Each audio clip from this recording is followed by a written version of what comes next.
I'm curious about one thing. Your daughter and son were born before or after your film, like Parasite, Murder, and Rabbit, and The Brood, overall. Yeah, my oldest daughter is 16, so she was born before I started to make these films. And at the end 70s, early 80s, there were some movies very concerned with the idea of giving birth with generation. I think Alien by Scott, and overall the film by Lynch, Eraserhead, of course Elephant Man, and well, I wonder if there was something like a mood, and if you think, or if you thought there was something similar in this preoccupation about this idea of the obscurity of a generation, the body who give birth to other bodies, or who have other bodies inside them. Mm-hmm. Well, it's interesting. There was a festival in Germany at Hof, a small town, and they showed a lot of my films there. And when they showed Shivers, which is one of my first films, a man stood up very angry in the audience, and he said, "How dare you show this? You know, it's so obvious you've stolen all of this from Alien." And I said, "But this film was made 5 years before Alien." He said, "Aha, now we know who the thief is." I think it's odd sometimes. There does seem to be some mysterious synchronicity, you know, amongst films. When Dead Ringers finally got made, suddenly there were many films about twins for some reason, 5 or 6. And in the 10 years before that, when I was trying to make the movie, there were none. I don't know why this happened. Sometimes, of course, a film will influence other films, and then it's really a cinematic question rather than a social question. But it does happen. I don't quite know what it means, though. You like, for instance, the films of Lynch, you know? Yes, I like. I loved Eraserhead. I still think it's his best movie, actually. Elephant Man, to me, was very Victorian Valentine, you know, very conventional. Didn't really. It was okay, but I didn't think it was his. You know, I didn't think it was really David Lynch. It was produced by Mel Brooks, That's right. who produced it to That's right. Your Fly. He's fascinated by this strange... No, he only likes to produce the films of men named David. Actually, no, Mel is a very interesting man, of course. As a producer, he's very interested to do films that he cannot do as a director. When, you know, when he came to me to do The Fly, he said, you know, I don't understand the genre, but there's something about this story I really think could be fantastic. So I want you to do it because I couldn't, I don't know how. And that's very interesting for a man who is, of course, an actor, a writer, a director himself, to be able to do that. You told I was very interested in this sort of movies then. Now it's 10 years I wanted to do this movie about twins.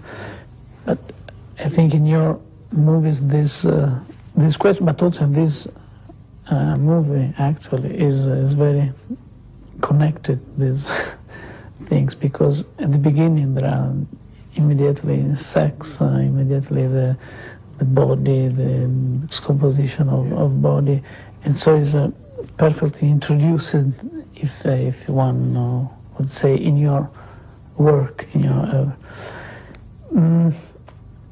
about these twins, these dead ringers. There is something like a recall with two scanners. There were something like two brothers, two men who had exactly similar power. You thought to this question? No, I've never made that connection. Mm-hmm. But I think it's legitimate to do that. I mean, I think there are connections. But it must be unconscious ones, because I hadn't really thought of that before. But I am always interested in, of course, when you talk about brothers or sisters, you're talking about people who are related. And what do we mean by related? We mean somehow by blood, by genetics, by the body. And it's interesting to see how that relates to the development of the mind as well. Are they also connected, or are they not? You know, how much influence? So I think that, yes, I think it's legitimate to say that there is a connection between those two. You worked in the same time, I think, on these two projects, The Ringers Twins and Total Recall, I think. Total Recall is from a novel by Dick. It's actually from a short story. From a short story by Dick. You're fascinated generally by Dick, or is casual? No, it's casual. I mean, he was an interesting man.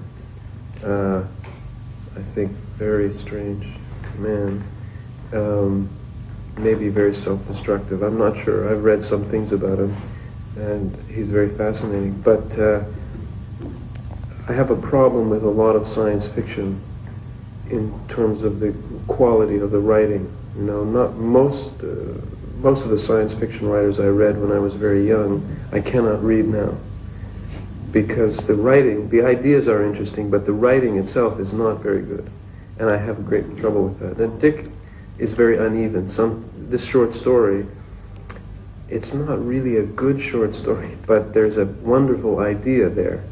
And this is why that movie has had so much trouble getting born also, because there's a wonderful concept for the beginning, but there's no ending, and it's very difficult to find the ending. So that's why Total Recall is a project that no one has yet made. There have been 6 or 7 directors who've tried, me and Fred Skepsi, Richard Rush, Bruce Beresford, and now I hear that Paul Verhoeven is going to make it or try to make it. I'll see what happens. And there is 3 short, I think: The Victim, The Lie Chair, and The Italian Machine. Yes. And I wanted to know something about this. Well, I don't know how illuminating it'll be without having seen them, but I hope. Okay. The two, The Victim and The Lie Chair, were the first television shows that I did. They were on videotape, and I did them quite a long time ago. And it was very interesting because they were not written by me. And I really did them because I was interested to see what it was like to use videotape. Then it was 2-inch videotape. And to use, to shoot in the video style, which was not to edit, but to use many cameras and to rehearse the whole show from beginning to end like a play, and then have the cameras cutting while you shoot, switching from camera to camera. You are directing in the. That's right.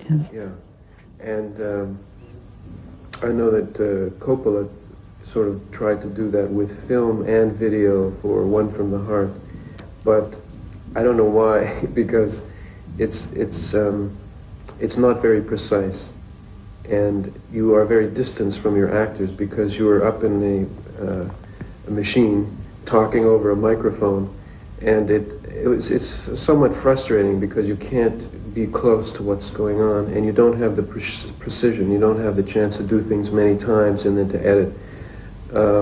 It was interesting, It was almost like doing live television or something in the 50s. But it's not my favorite way to make a film. An interesting experiment. The genre, what was the genre? It's sort of psychological drama, really.